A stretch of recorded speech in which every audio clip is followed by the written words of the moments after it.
Boa noite a todos. É um prazer retornar a esta casa depois de um certo tempo. Hoje eu vou conversar um pouquinho conosco, que eu também faço parte dessa reunião, não sou orador, eu sou um expositor. Então eu vou pedir para todos nós que a gente possa refletir sobre um assunto muito importante para nós. Deus ajuda os homens através dos próprios homens. Vivemos um momento muito difícil, muito medo, muita preocupação, frustração. Toda essa situação que passamos hoje é em função da transição que nós estamos passando. Não é o planeta, não. A gente costuma dizer transição planetária. Mas na realidade é nós que estamos transitando, passando por uma nova era, uma nova época.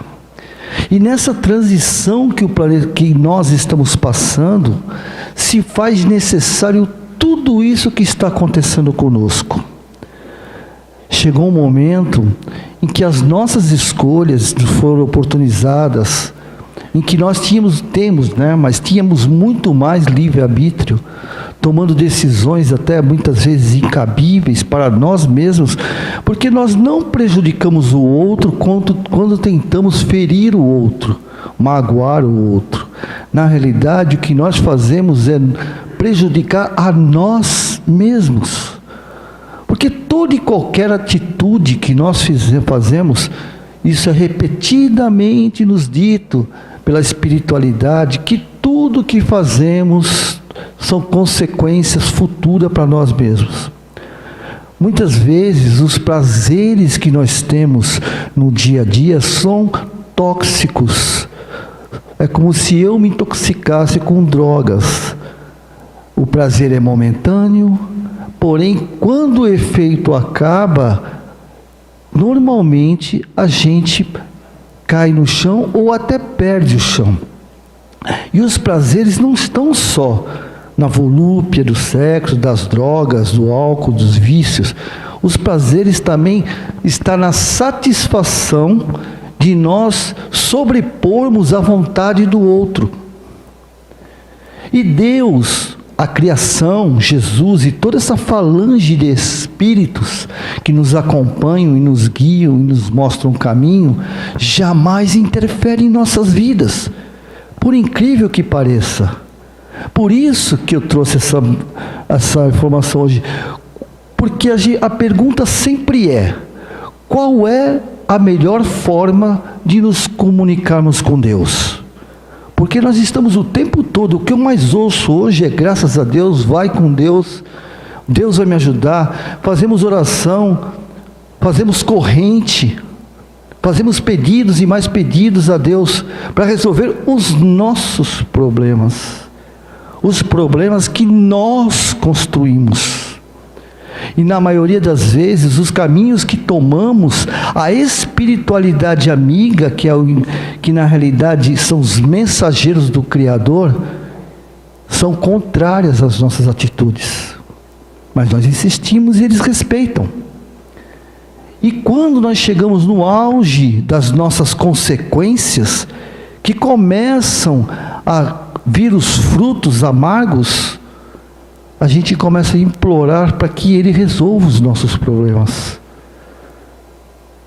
Porém, tudo aquilo que construímos em nossas vidas, pela justiça divina, tem que ser desconstruído se não nos agrada por nós mesmos. Se construirmos um ano de desatino e percebermos verdadeiramente, não pela dor, mas pela consciência de que eu cometi um engano, eu vou retornar na minha vida praticamente o mesmo ano. É a lei do trabalho. Então não adianta a gente tomar atitudes inconsequentes durante 1, 2, 3, 4, 5, 10 anos e todos, mas eu não sabia. Todos nós sabemos o que estamos fazendo. Todos, sem exceção. Até os insanos, os psicopatas, os dementes, até eles sabem. Eu vou dizer algo que todos nós sabemos. O espírito é sadio, o corpo está doente. As pessoas enfermas no corpo e na carne, aprisionadas que estamos no corpo deficiente, com distúrbio mental, paralisia mental, síndrome de Down e todos os problemas mentais ou físicos. Ao dormirmos, não vou nem falar de desencarnar, ao dormirmos, temos toda a liberdade. É evidente que o perispírito, que é a forma da forma, está dilacerado por algum motivo, como se fosse uma forma de bolo. Se eu tenho uma forma de bolo no formato de uma borboleta, e eu não cuido dela, jogo ela toda vez no armário, uma hora ela se amassa. E ao se amassar, toda vez que eu fizer um bolo, eu vou ter um trabalho, não é assim? Eu vou ter que ir lá, se quiser fazer a borboleta perfeita, eu vou ter que ir lá acrescentar um pouco de massa e tal, fazer um remendo, né? É a mesma coisa o nosso corpo perispiritual. Ele é consequência das nossas atitudes. Por isso que fazer o mal ao outro, como Shakespeare nos diz, é tomar veneno querendo que o outro morra. Porque o que é de direito dele, ele vai responder. Eu não tenho interferência na vida dele. Como Deus, o Criador do universo, Jesus, nosso governador planetário, não interfere. Não interfere. Por isso é justiça divina. Essa é a justiça divina. Nós somos os únicos herdeiros daquilo que construímos. E nós somos os únicos que podemos modificar isso. Ninguém mais pode. Quando existe o milagre, a gente diz o milagre, é porque chegou o momento de ocorrer, e o que está ocorrendo é algo para todos, para quem está, que nem recentemente uma menina estava em coma, e despertou sem nada, completamente normal. Foi uma convulsão na família. Tudo isso tem um porquê. Aquela outra, também todos viram na internet, que estava com câncer terminal, de repente desapareceu. Os médicos ficaram abismados. Como assim? Dormiu com câncer terminal, acordou sem nada, sem uma metástase. O que aconteceu? Aí vêm as dúvidas, as perguntas. E é isso que o universo faz. Ele nos desperta de alguma maneira, que nós não somos seres encarnados com uma vida material, quizás um dia passar ao mundo espiritual. Mas ao contrário, somos seres espirituais, astronautas do universo, transitando entre mundos, até chegar na nossa escola, porque a Terra é um planeta escola, e nessa escola ter a oportunidade de aprender, como é o nosso caso no nosso colégio. Existem aqueles alunos que sentam na primeira carteira porque estão interessados em aprender, e existe do fundo, a turminha do fundo, né? Eu posso falar de carteirinha porque eu fui a turminha do fundo. Então, quem está no fundo, ele vai para a escola, ele não vai aprender, ele vai para a escola porque é obrigado, que a mãe e o pai mandam. Então, como jovem que está, não mede as consequências, ele simplesmente vai para a escola, aproveita a vida doidada, bagunça, farra. Porém, as provas vão vindo, né, assim na escola. Chega no final do ano, hoje é DP, na minha época reprovação mesmo, na segunda época, chega no final do ano, vem a prova, né? E a professora falou, aprendeu? Ah, professor, aprendi tudo. Então guarda o caderno, vamos ver se aprendeu mesmo. E percebe que não aprendeu nada. E aí vem a expiação. Sabe qual é a expiação? É todos os seus amigos daquele ano passarem por um novo ano e eu ficar naquele ano de novo. Tem expiação maior que essa? Primeiro, o repetente aí. você fica com a informação de repetente. E segundo, que vai ter que ver os mesmos professores, as matérias tudo de novo, e às vezes não aprende, e continua lá no fundo fazendo bagunça. Repete, fica frustrado, revoltado com os professores, revoltado com todo mundo, mas começa a aula, ele está no fundo de novo. E assim somos nós. Passamos de encarnação em encarnação, até começamos às vezes no meio, mas vai cedendo às nossas reminiscências, que arrastamos por séculos. Vamos lá para o fundo de novo. E quando desencarnamos, ou quando nos frustramos com alguma coisa da matéria, desemprego, amor perdido, nós nos frustramos e nos revoltamos muitas vezes com o Criador, como se Ele tivesse culpa do projeto que eu tinha, não fiz, e reconstruir um outro projeto que me prejudica. Então nesse projeto, nessa procura com o Criador, será que a melhor resposta são os templos? Será que é lá que Ele está? Será que lá Ele pode me ouvir melhor?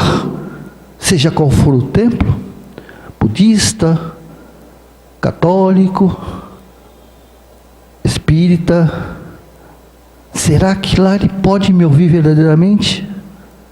Quando as religiões, na realidade, são corrimões de nossas vidas evolutivas.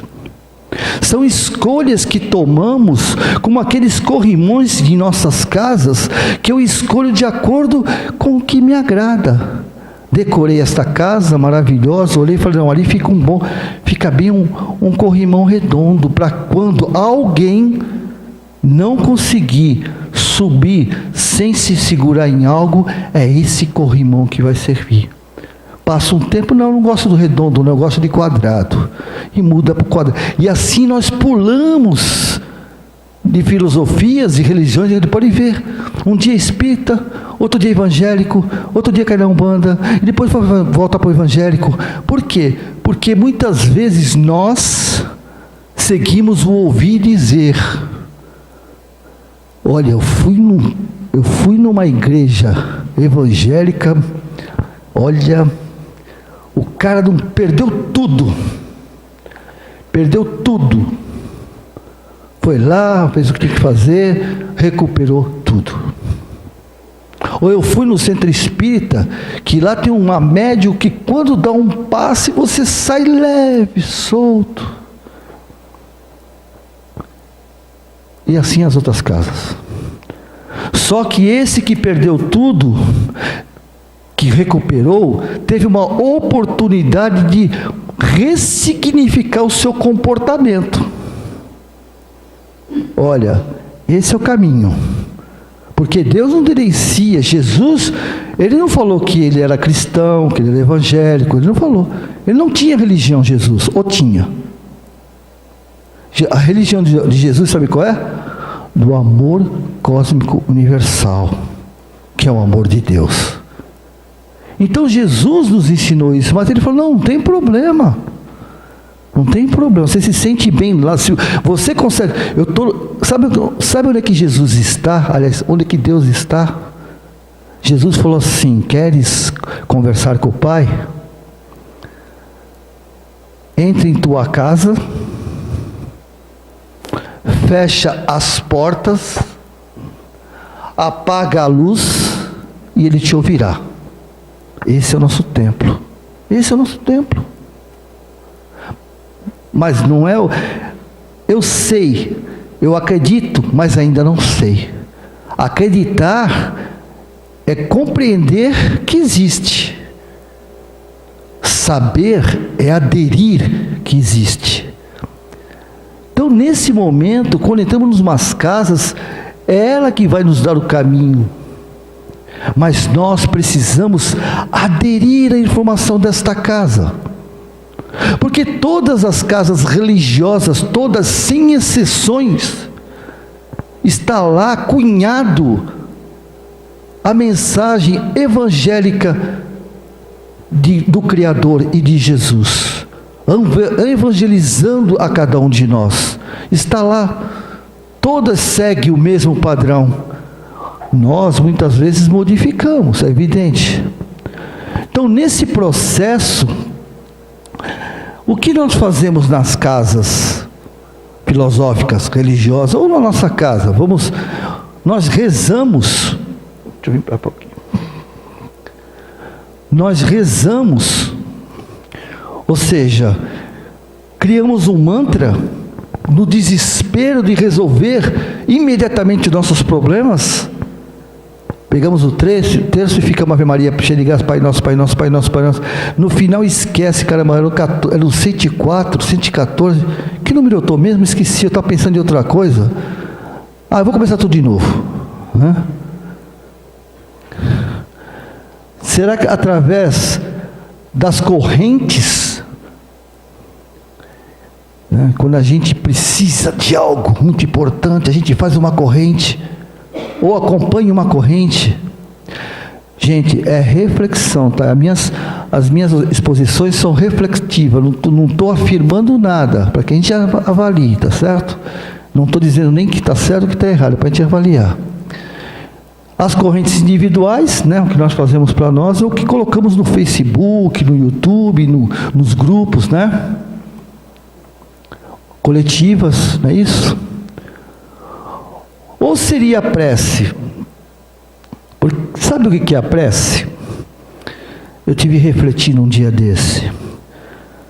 Eu estava vendo minha vida normal, com meus filhos, pensando, meus netos, que estão numa idade um pouco complicada.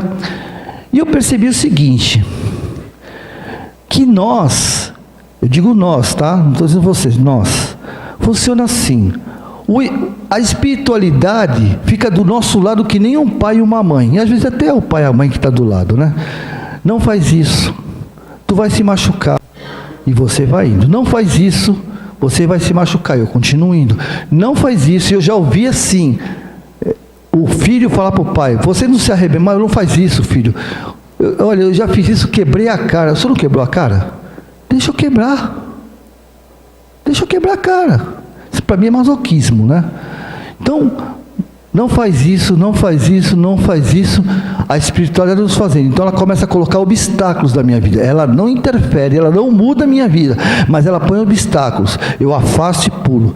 Põe outro, eu afasto e pulo. Aí eu falo assim, eu sou persistente naquilo que eu quero. Ou será teimoso? A gente tem reflexão. No final, eu realmente não tenho mais jeito. Eu fico num beco sem saída. O que eu faço? Uma prece. Não é assim? Aí eu me perguntei, a prece é minha para ser atendida ou é da espiritualidade que foi atendida? Porque eles estavam pedindo para mim mudar o caminho e eu não queria.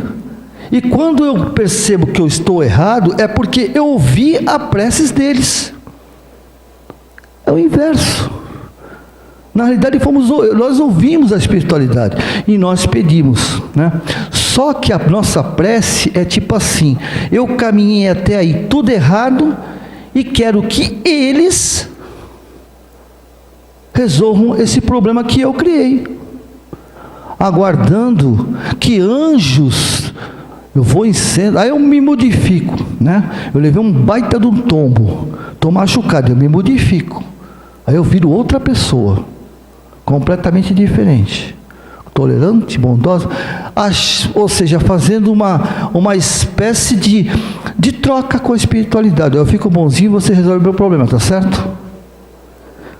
Então, nesse momento, eu começo a fazer a prece. A prece é uma invocação, não é isso? E uma transmissão de pensamento. Eu vou pular isso aqui, que isso é um pouquinho longo. A prece. Aí, a pergunta.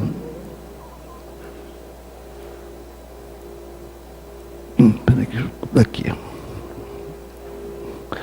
Aí a pergunta. Deus não ouve, pergunta não, afirmação, Deus nos ouve através da oração. Ué, mas prece e oração não é a mesma coisa? Pelo menos é o que a gente escuta todo o tempo. Orar e prece, fica, né? Então veja bem, é para nós refletirmos. A prece, como eu disse, é a espiritualidade pedindo para a gente mudar e a gente não muda. Aí quando eu percebo, eu começo a pedir para eles resolver um problema que é meu. É a prece. A oração, na realidade, é o seguinte: seu Wi-Fi está ligado com Deus? Eu falo da nossa linguagem atual, né? A pergunta é essa. Mas como é que eu ligo? Não sei. Como é que eu ligo meu Wi-Fi com Deus? Conecte-se com Deus. A senha é oração. O que é a senha? A senha é efetivar, né? Se eu não tiver senha, eu não entro. Eu sei que a casa aqui tem senha, mas se eu não colocar no meu WhatsApp, no meu celular, eu não entro nessa senha. Então, de quem é a atitude de colocar a senha? É minha. É assim? Então, a decisão é minha de colocar essa senha. Orar é ação. Orar é ação. Orar é ação. Não é palavras, é ação. Quem provou isso foi Madre Teresa. Madre Teresa. O que é disso? Quando quero falar com Deus, eu me calo e cuido. Então ele nada diz, apenas me ouve e me cuida. Entendeu?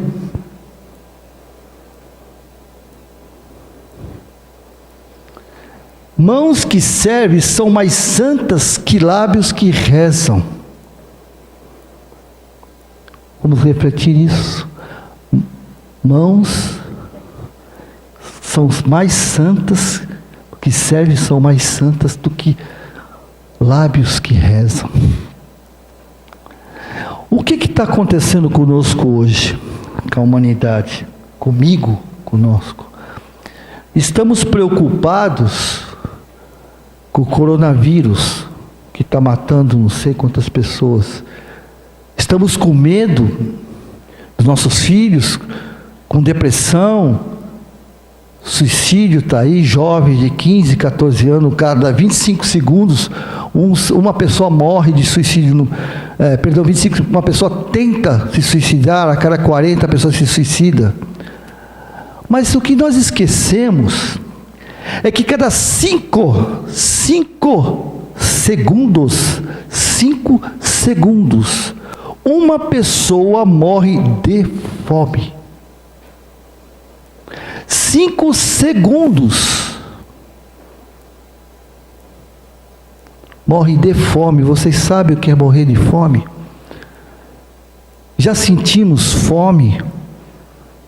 Muita fome? Com comida em casa. Às vezes estou com fome, mas ou estou na rua, não cheguei, estou vindo do trabalho, estou com uma fome que o estômago está colado nas costas, mas eu sei que daqui a pouco eu estou comendo. Mas a pessoa morre, a pessoa seca e morre de fome. Então, o próprio Gandhi já disse: enquanto houver um irmão, na humanidade caído, ninguém desse planeta será feliz. Ninguém será feliz. Porque nós temos, mas espera aí, eu não tenho culpa de nada disso.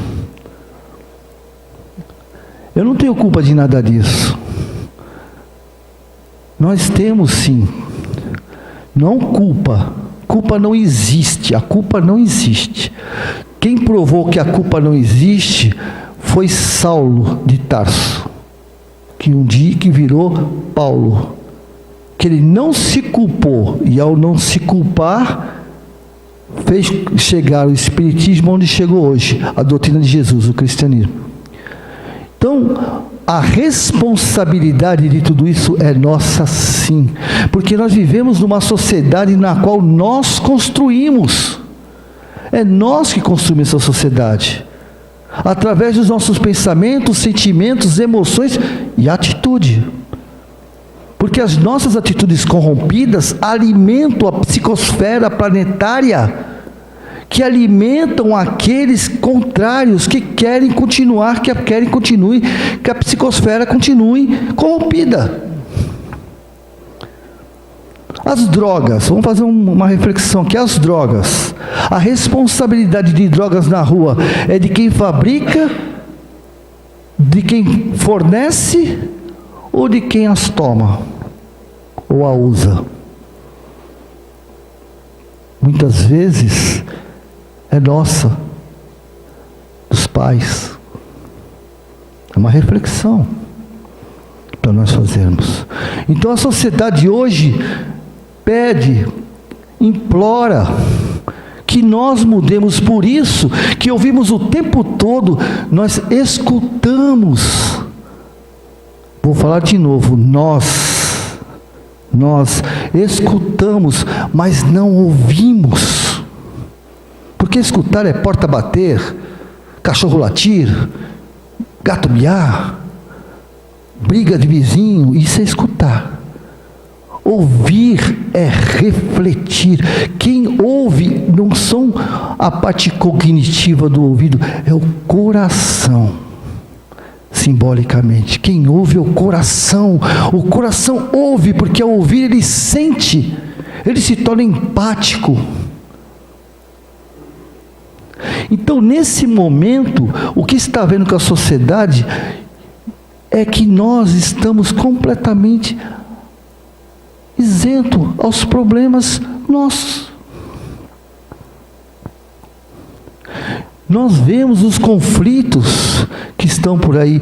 Quantos compartilhamentos nós não fazemos no Facebook para poder, de alguma maneira, alimentar aquilo que está acontecendo que não é bom, só para mostrar para aqueles que são meus amigos a minha indignação, e alimenta aquele mal que Kardec falou, que o mal não deve ser alimentado, e nós alimentamos o mal.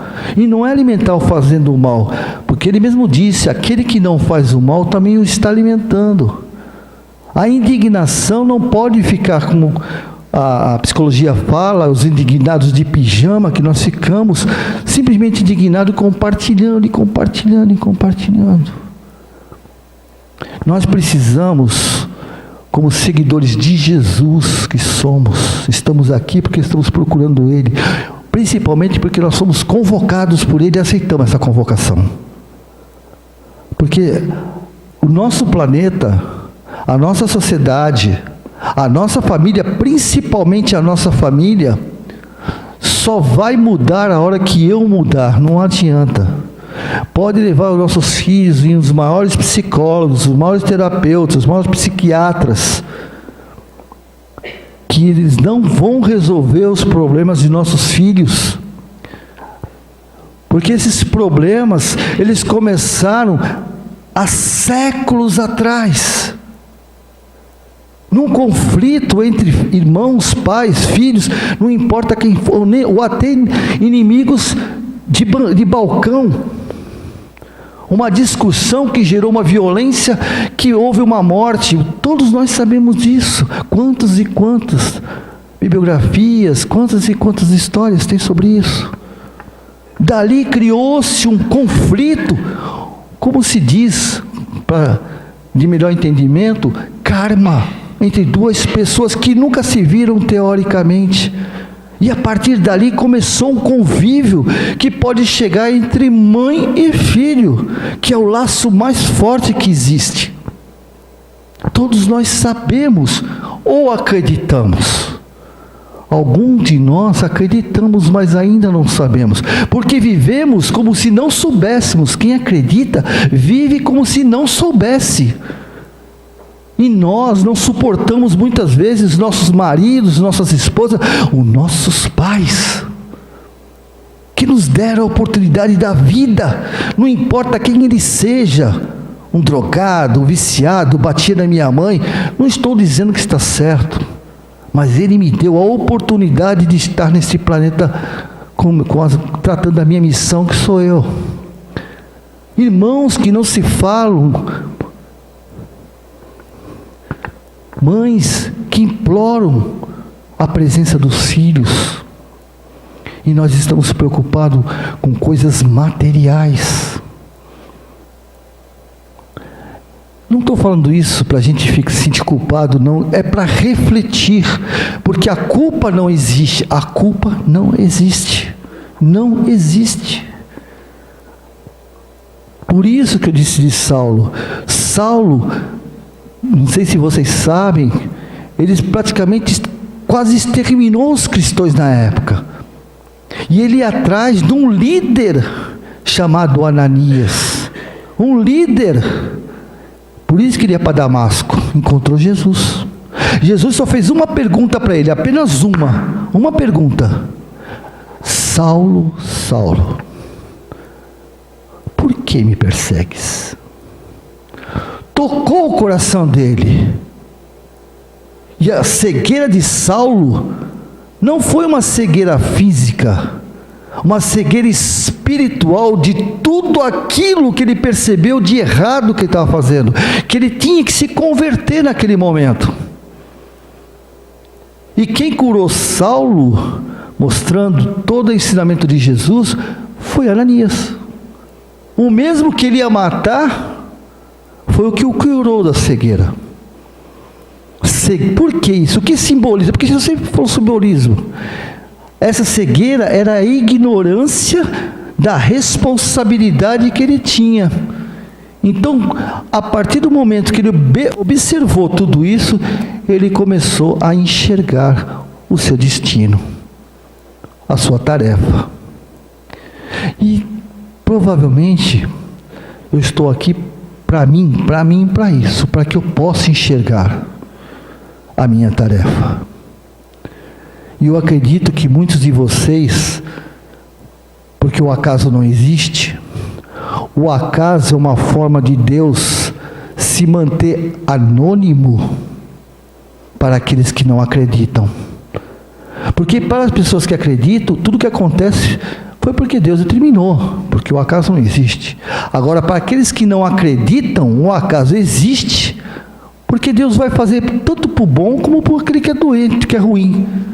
Apesar que não existem pessoas ruins, existem pessoas corrompidas emocionalmente e em decisões. E nesse momento, Deus os ajuda através do acaso.